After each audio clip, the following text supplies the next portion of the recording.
दर्शन शुरू जागो सैया आजू पटना के घाट बरती पहोखिना सहैया निहारे नैना राउर बाट दीही दर्शन शुरू जागो सैया आजू आरा के घाट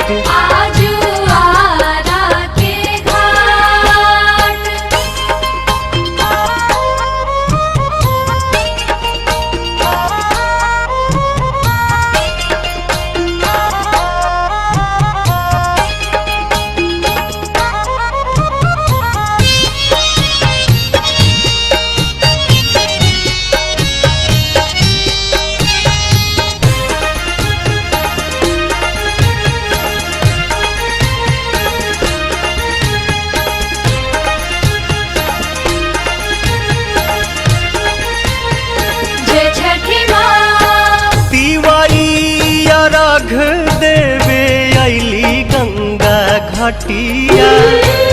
रौए तरस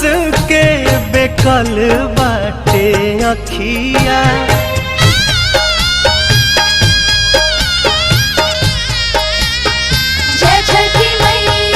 तिवाई अर्घ देवे अली गंगा घाटिया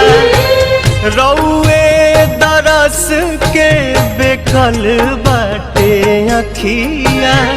हरि देव दुखवा बलैया उगी पूर्व से मुस्कात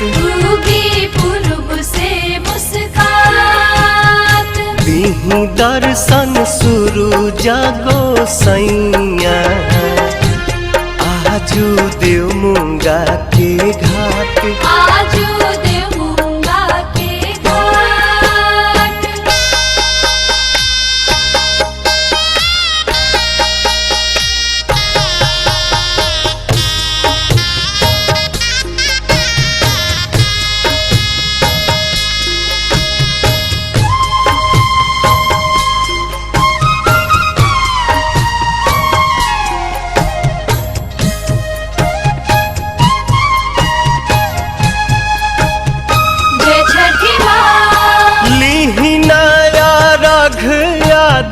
दीही आशीर्वाद जी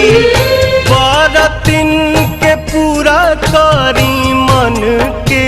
मुराद जी